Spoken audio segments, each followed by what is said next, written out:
नमस्कार. मालिकेच्या आजच्या भागामध्ये आपल्याला पाहायला मिळणार आहे की कावेरी आणि यश बोलत असतात, कारण कावेरीने ठरवलेलं आहे की यश आणि त्याचबरोबर सुलक्षणा हे दोघंजण एकमेकांपासून वेगळे झालेत. सुलक्षणाने यशला मुलगा म्हणण्यासही नकार दिलेला आहे. या गोष्टीमुळे कावेरीलाही खूप वाईट वाटत असतं. तेव्हा कावेरी काय म्हणते की यश, मला काय वाटतंय माहिती आहे का, आई मुलाचं नातं जे असतं ना ते वेगळं असतं.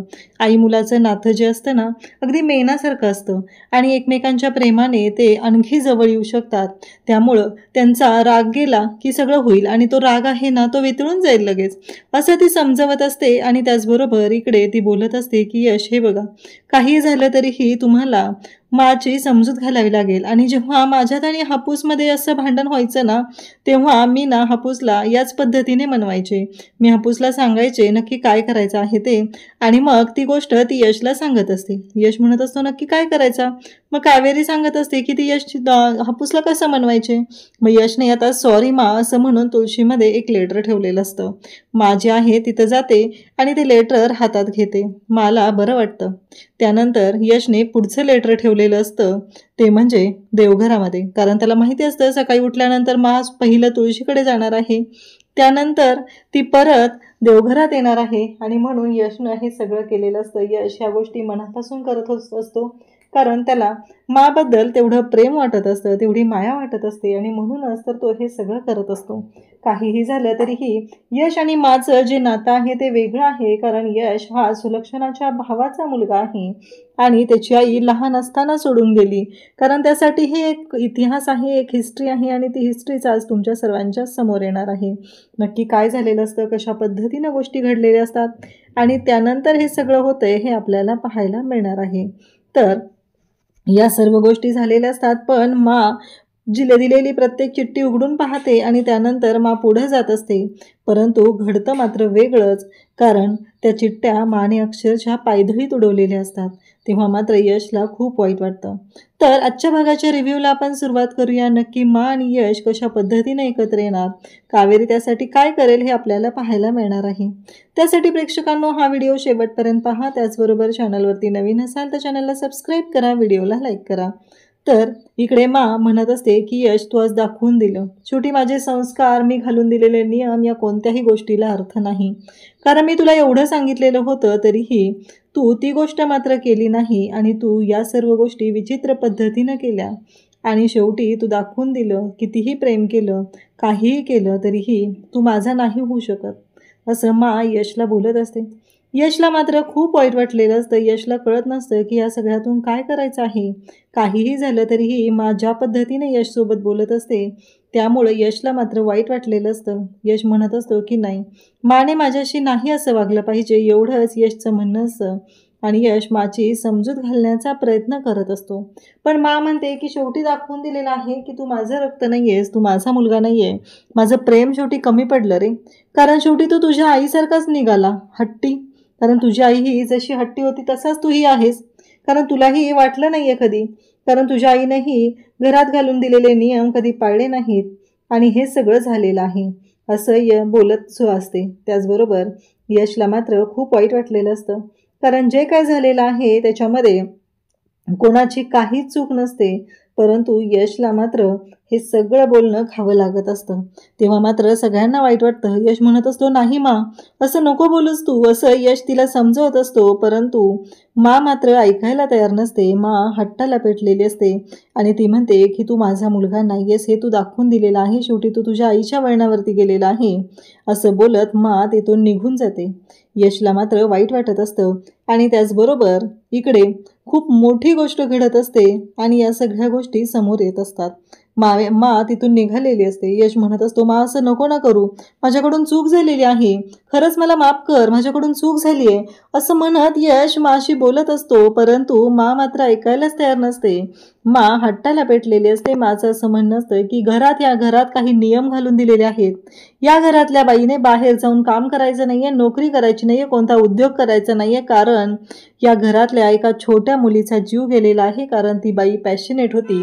ती बाई तिच्या कामासाठी यशसाठी काहीही करायला तयार होती, म्हणून हे सगळं झालेलं आहे असं मा बोलत असते. कावेरीला मात्र धक्का बसलेला असतो. यातलं कावेरीला काहीच माहीत नसतं. हे सगळं कशासाठी बोललं जातंय, काय केलं जातंय यातलं काहीच माहिती नसतं. यामीला मात्र खूप आनंद होत असतो. फायनली तिच्या मनाप्रमाणे गोष्टी घडत असतात. तिला जे हवं तेच इथं घडत असतं. मा आणि यशच्या नात्यामध्ये दरी निर्माण केली जात असते आणि इकडे यामी मात्र खुश झालेली असते. यामीला एवढा आनंद होत असतो की या सगळ्या गोष्टी केल्यामुळं तिला असं वाटत असतं की आता मी या सगळ्यामध्ये सगळं माझ्या पद्धतीनं होणार आहे असं तिला वाटत असतं. हे सगळं जे काय आहे ते मला मिळेल असं तिला वाटत असतं. परंतु तिला कुठं माहिती आहे की या सगळ्यामध्ये काय होणार आहे ते. कारण काहीही झालं तरीही मा ही यशपासून कधीच दूर जाऊ शकत नाही ही गोष्ट मात्र यामीला माहीत नाही आहे. म्हणून यामीला वाटत आहे आता यशला समजावायला कावेरी तिथं आलेली असते. मा तर रागाने निघून गेलेली असते. कावेरी तिथं आलेली असते तर लगेचच यामी ओरडत तिथे त्याने म्हणते, तू तर बाजूला हो गं, तुझ्यामुळं झालंय. आज पुन्हा एकदा तू आणखी एका मुलामध्ये आणि आईमध्ये फूट पाडलेली आहे आणि दाखवून दिलेलं आहे की तू काय आहेस. तेव्हा विद्याला खूप राग येतो. कधी नव्हे ते विद्या बोलते की वंश तुम्ही बास करा, कारण तुम्ही काय बोलताय हो, किती बोलताय प्रत्येक वेळेस त्यांना. विद्या बोललेली आता या गोष्टीचा तर यामीला खूपच राग येतो. तिला ही गोष्टच सहन होत नाही. ती म्हणते, तू बंद कर ग तुझं तोंड, तू बोलू नकोस, तू बोलणार आहेस का मला. म्हणजे हिने आजपर्यंत जे काही कारस्थान करत आहे ते चालतं. हिने सगळ्यांशी चुकीच्या पद्धतीनं वागत आहे, बोलत आहे ते चालतं. पण दुसऱ्याने कुणी हिला बोलायचं म्हणलं की हिला त्रास होणार आहे. आजपर्यंत घरातल्या सगळ्यांची लायकी काढायची हे सगळं तिचं चालू आहे. माने पण जराही विचार केला नाहीये की यामी तिथं का गेलेली, यामीने तिथं जायची गरज काय होती.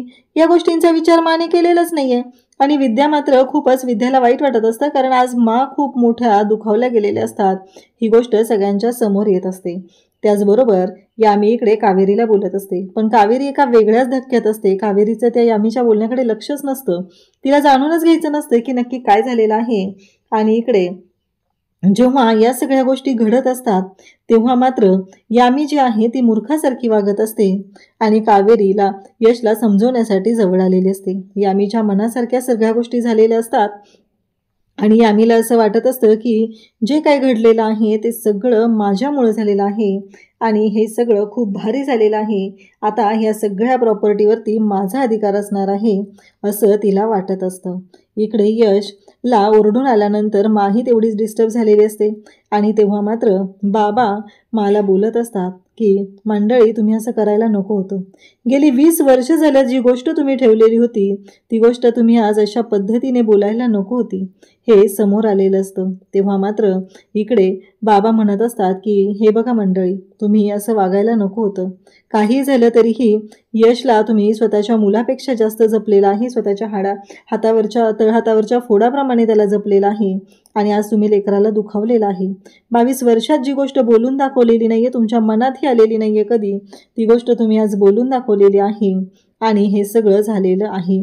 तुम्ही असं वागायला नको होतं असं इकडे बाबा समजवत असतात. पण इकडे सुलक्षणा मात्र शांतच असते.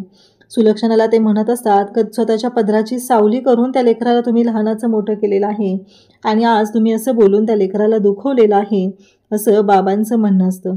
तेव्हा मात्र सुलक्षणा शांत असते. सुलक्षणा म्हणते की काय करू, मला ना त्याने जे काही केलंय ना त्याच्यापेक्षाही माझी माया, माझं प्रेम कमी पडलेलं आहे. या गोष्टीचं मला जास्त वाईट वाटलेलं आहे, कारण मी या घरामध्ये जे काही नियम घालून दिलेले आहेत त्या प्रत्येक गोष्टीला काहीतरी अर्थ आहे. हे माझं बोलणं चालू असतं. त्यानंतर इकडे आता कावेरीला कळलेलं असतं की यश हा माझा मुलगा नाही आहे. म्हणजे नक्की यश कोण आहे. आता विद्या त्याचबरोबर इकडे निशा दोघीही कावेरीशी बोलत असतात. कावेरीला म्हणत असतात की यश हा मा यांच्या भावाचा मुलगा आणि मग त्याची आई म्हणजे अर्चना मामी हा एक खूप मोठ्या वकील होत्या, लॉयर होत्या आणि त्याचबरोबर त्यांचे मीटिंग्स, त्यांचे दौरे, त्यांच्या केसेस यामध्ये ते खूप बिझी असायच्या. तेव्हा इकडे सुलक्षणाही सांगत असते की एक लेकरू गमावलेला आहे. स्वतःच्या पॅशनसाठी, स्वतःच्या कामासाठी, स्वतःच्या जॉबसाठी एक लेकरू गमावलेलं आहे. दुसरं लेकरू गमवू नये म्हणून हे सगळं मी करत आहे. या घरामध्ये तिने जर असं केलं नसतं तर आज काय झालं असतं बघताय ना तुम्ही. आणि आज एवढं छोटंसं लेकरू गेलेलं, ही गोष्ट मलाही आठवत असते. मा म्हणत असते की तो माझ्याशी खोटं बोलला. माझ्या डोळ्यात त्याच्याबद्दलचा जो विश्वास होता तो नाहीसा झाला, कारण मला असं कधी वाटलंच नव्हतं की माझा यश असं वागेल. माझा यश अशा पद्धतीनं करेल असं कधी मी विचारच केला नव्हता. इकडे विद्या सांगत असते की अर्चना मामींनी खूप मोठी चूक केली. त्या त्यांच्या कामाच्या बाबतीत खूप पॅशनेट होत्या. त्या खूप मोठ्या वकील होत्या. त्याचबरोबर मामाही घरी असायचे. 2 मुलं यांना सांभाळण्याची जबाबदारी दोघांवरती होती. मामा पण त्यांचं ऑफिसचं काम करत करत ही जबाबदारी पार पाडत होते. पण एक दिवस असं झालं की तिथे यशची छोटी बहीण ती आहे ना, ती खूप मागं लागलेली, मला फुगा आणायचा आहे, ती फुगेवाला आलेला आहे. पण यांचा महत्त्वाचा कॉल चालू होता. यांचं लक्षच नव्हतं आणि या कॉलवरती होत्या. शेवटी ती बिचारी तिथून घरातून बाहेर गेली. म्हणजे एखाद्या आईला आपला दरवाजा उघडा आहे, लेकरू घरातून बाहेर जातंय आणि बाहेर जाता क्षणी तिचा अपघात झाला. यांना माहीतच नव्हतं. ती त्यांना पैसे मागत होती. ती त्यांना म्हणत असते की चल आई, मला फुगा घ्यायचा आहे, फुगेवाला आलाय, मी त्याला जाऊन थांबवते. पण यांचं लक्षच नव्हतं. हे सगळं निशा आणि विद्या दोघीही कावेरीला सांगत असतात. तेव्हा मात्र कावेरी म्हणत असते की एवढं सगळं. तेव्हा विद्या म्हणत असते की आपलं लेकरू असं काहीतरी बोलतंय, असं काहीतरी करतंय, तर मामींनी त्यांच्याकडे लक्ष द्यायला पाहिजे होतं. पण मामींच्या निष्काळजीपणामुळे त्या लहान बाळाचा जीव गेलेला आहे. हे सगळं बोलणं चाललेलं असतं. त्याचबरोबर इकडे पाहायला मिळतं की जेव्हा ह्या सर्व गोष्टी घडत असतात तेव्हा मात्र इकडे विद्याही रडत असते. त्याचबरोबर निशाच्याही डोळ्यात पाणी आलेलं असतं. त्यांना दोघींनाही खूपच वाईट वाटत असतं. आणि त्याचबरोबर इकडे आपल्याला पाहायला मिळतं की जेव्हा मग माला हे कळलं तेव्हा माला खूप राग आला आणि माने अर्चना मामींना घराबाहेर काढलं. तेव्हापासून या घरामध्ये त्यांचं नाव घेतलं जात नाही आणि त्यांना सांगितलं की तुला जे काय करिअर करायचं आहे आणि त्याचबरोबर तुला जे काय करायचं आहे हे सगळं घडत असतं. त्याचबरोबर इकडे माला खूप राग आलेला असतो आणि तेव्हाच यांनी ठरवलं की काहीही झालं तरीही या घरातली स्त्री बाहेर जाऊन काम करणार नाही. या घरातल्या स्त्रीने घरात फक्त स्वयंपाकघरात काम करायचं, बाकी कोणत्याही गोष्टीत लक्ष घालायचं नाहीये. हे सगळं माने ठरवलं आणि त्याचबरोबर माने सांगितलं की इथून पुढे कुठलंही काम केलं जाणार नाही. या सगळ्या गोष्टी घडत असतात तेव्हा हे सगळं चालू आहे. आणि मग हे जेव्हा कावेरीला कळतं तेव्हा कावेरीलाही धक्का बसलेला असतो. हे अशा पद्धतीनं इतकं विचित्र असं झाल्यानंतर तर हे सगळं घडत होतं. पण त्याच वेळी इकडे कावेरीला वाईट वाटतं. कावेरी विचार करू लागते, म्हणजे इतक्या विचित्र पद्धतीने हे सगळं घडत असतं आणि या सगळ्या गोष्टींचा यशवरती किती परिणाम झाला असेल, यशला काय वाटलं असेल. तेव्हा कावेरी म्हणते, नाही, काहीही झालं तरीही यशला मी तुटू देणार नाही, असं कावेरी बोलत असते. तेव्हा मात्र कावेरी म्हणत असते की एवढं भयानक, म्हणून तर माने हा निर्णय घेतलेला आहे हे कावेरीला कळतं. तेव्हा निशा आणि विद्या सांगत असतात की त्यानंतर आजतागायत त्या घरामध्ये त्यांचं नावही घेतलं गेलेलं नाही. इकडे यश माला भेटायला आलेला असतो. तो माझ्या रूमच्या बाहेर असतो. मा दरवाजा उघड, मा दरवाजा उघड, तुझं लेकरू तुझ्याकडे आलेलं आहे, तू राघव, चीड, बोल, पण असं माझ्यापासून अबोला नको धरू. हे सगळं बोलणं चाललेलं असतं. तेव्हा मात्र तिथे येते ती, म्हणजे यामी. आता आग लावून तर झालेली असते तरीही तिला असं वाटतं की हे सगळं जेव्हा घडत आहे तेव्हा ती म्हणत असते की आता पुन्हा यांनी एकत्र यायला नको. म्हणून ती तिथे येते आणि म्हणत असते, यश, तुला माहिती आहे ना मला त्रास होतोय, तू माझ्या जवळही जायचं नाही आहे, असं यशला बोलत असते. तेव्हा मात्र यश म्हणत असतो की हे सगळं काय घडतंय. काहीही झालं तरीही या सगळ्या गोष्टी ज्या आहेत त्या विचित्र पद्धतीनं झालेल्या असतात आणि या सगळ्या गोष्टींतून मार्ग काढणं तेवढंच गरजेचं असतं. तरीही यामी तिथं आलेली असते आणि यामीचं असं म्हणणं असतं की नाही, आत्ता सध्या या सगळ्या गोष्टी अशा घडता कामा नयेत, असं यामीचं म्हणणं असतं. म्हणून यामी यशला म्हणत असते की नाही, तू जा इथून आत्ताच्या आत्ता, मला नाहीये बोलायचं तुझ्याशी, तू जा, असं म्हणत ती यशला तिथून घालवत असते. पण यश पण तेवढाच हट्टाला पेटलेला असतो. तो म्हणत असतो की नाही, मी नाही जाणार कुठे.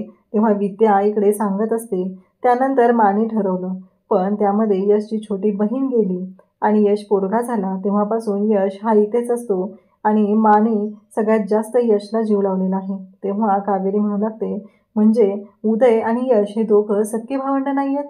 तेव्हा हे सगळेजण म्हणतात की हो, नाही आहेत ते दोघं सख्खे भावंड. हे जेव्हा घडत असतं तेव्हा मात्र आता सगळ्यांना धक्का बसलेला असतो. यश मात्र इकडे माच्या रूमच्या बाहेर असतो. तो ओरडत असतो की मा दरवाजा उघड, मा दरवाजा उघड, मला तुझ्याशी बोलायचं आहे. अगं तुझं लेकरू चुकलंय, मान्य आहे मला, पण त्याला समजून घे, त्याच्याशी प्रेमाने वाग. हे सगळं बोलणं चालूच असतं. पण मा मात्र ऐकायलाच तयार नसते. मा म्हणत असते की नाही, माझा आवाजच येत नसतो आणि यामीला मात्र बरं वाटत असतं. यश रडत असतो. यश म्हणत असतो की नाही मा, पुन्हा माझ्याकडून मी अशी चूक नाही होऊ देणार, मा समजून घे ना असं तो बोलत असतो. मला सांग, तूच मला जवळ घेणार आहेस ना? तेवढ्यात मा दरवाजा उघडते आणि यामीला डोळ्यांनीच खुणवते, तू जा इथून. यामीला खुणवल्यानंतर मग मा यशशी बोलत असते. यशला म्हणत असते की आता उशीर झालेला आहे, मला आराम करायचा आहे. तेव्हा मात्र यश म्हणत असतो की मा माझा ऐकून घे एकदा. आणि यशने माझा पदर पकडलेला असतो आणि यश बोलत असतो. तेव्हा मात्र इकडे गोष्टी विचित्र अशा घडत असतात. त्यासोबतच इकडे आता विद्या त्याचबरोबर निशा सांगत असतात. मग त्या सांगतात की यशने कधीच म्हणजे त्याचं स्वप्नसुद्धा माझ्यासाठी हे केलेलं आहे, कारण यशसाठी माझा शब्द म्हणजे शेवटचा शब्द. मा बोलली आणि यशने ते ऐकलं नाही असं कधीच होणार नाही. माने एकदा सांगितलं की झालं. हा यशचा शब्द होता. त्याला शेफ व्हायचं होतं. त्याला फॉरेनची स्कॉलरशिपसुद्धा मिळालेली होती. परंतु माने सांगितलं नाही, मला तू स्वयंपाकी बनून या घरात आलेलं नको आहे. तू तिथे जायचं नाही. आणि मग यशदादाने ते जे त्याचं लेटर होतं, स्कॉलरशिप त्याला मिळालेली होती, ते लेटर जे होतं ते त्याने जाळून टाकलं.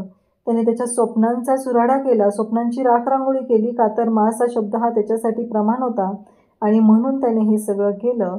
हे बोलणं सुरू झालेलं असतं आणि मग कावेरीला धक्का बसतो. म्हणजे कावेरी जेव्हा यशला म्हणत होते की तुम्हाला एवढे छान मोदक कसे काय जमतायत, म्हणजे परफेक्ट रोज तुम्ही बनवत असल्यासारखे, तेव्हा यशने तिला सांगितलं नव्हतं की त्याचं शिक्षण त्याच्यामध्ये झालेलं आहे, त्याला शेफ बनायचं आहे किंवा काहीच सांगितलेलं नव्हतं. तो म्हणतो की लहानपणापासून इतके मोदक खाल्लेत आणि मला इतकं मोदक बनवताना पाहिलंय ना की तेव्हामुळं मला ह्या गोष्टी सहज जमतात, एवढंच, बाकी असं काही नाही आहे खास. हे बोलणं चाललेलं असतं. त्यासोबतच इकडे पाहायला मिळतं की जेव्हा या सर्व गोष्टी घडत असतात, कावेरीला मात्र वाईट वाटलेलं असतं. कावेरी म्हणत असते की नाही, यांनी माझ्यासाठी स्वयंपाकघरात एंट्री केली, म्हणजे या घरातला नियम मोडून मला या गोष्टी जमाव्यात, मला कोणी काही बोलू नये म्हणून यशने स्वयंपाकघरात एंट्री घेतली आणि माझ्यासाठी हे सगळं केलेलं आहे. या गोष्टीची जाणीव कावेरीला झालेली असते. यशने इकडे माझा पदर पडलेला असतो आणि तो म्हणत असतो की मा मला माफ कर, माझ्याकडून चूक झालेली आहे, प्लीज मला माफ कर, असं बोलत असतो तो. पण मा मात्र ऐकत नसते आणि मा तसाच दरवाजा बंद करून घेते. इकडे कावेरीने ठरवलेलं आहे की काही असलं तरीही यश आणि त्याचबरोबर माला एकत्र मी आणणारच आहे, म्हणून कावेरीने विडा उचललेला असतो. दुसऱ्या दिवशी यश आणि कावेरी बोलत असतात. तेव्हा यशला कावेरी म्हणत असते की हापूस जेव्हा माझ्यावर रागवायचा ना, तेव्हा मी त्यासाठी हेच करायचे, मी तुलाही यश सांगत आहे. आणि त्याचबरोबर मग आता यशने कावेरीचा ऐकून कावेरीची आयडिया वापरून मला सॉरी म्हणून लेटर लिहिलेले असतात आणि ते सगळीकडे ठेवलेले असतात. म्हणजे सकाळी माझी सुरुवात तुळशीला पाणी घालण्यापासून होते, तिथंपासून सुरुवात केलेली असते. ती देवघरात, किचनमध्ये, मा जिथं जाईल तिथं सॉरीचं लेटर सगळ्यांना दिसत असतं. आणि मा अक्षरशः यशला वाटतं की चला माझा राग गेलेला आहे, पण मा मात्र भयानक चिडलेले असते. ते सगळे लेटर पायदळीत उडवते आणि निघून जाते. तेव्हा मात्र यश आणि कावेरी दोघांच्याही डोळ्यात पाणी येतं. दोघांनाही वाईट वाटलेलं असतं की आता माझी समजूत कशी घालायची, हा मोठा प्रश्न दोघांच्या समोर उभा राहिलेला असतो. यशला आनंद झालेला असतो. तो फक्त काही क्षणासाठी पुन्हा मा एवढी चिडलेली आहे ते बघून यशला पुन्हा वाईट वाटलेलं असतं आणि त्याच्या डोळ्यात पाणी येतं. अशाच अपडेटसाठी चॅनलशी कनेक्ट राहा. थँक्यू.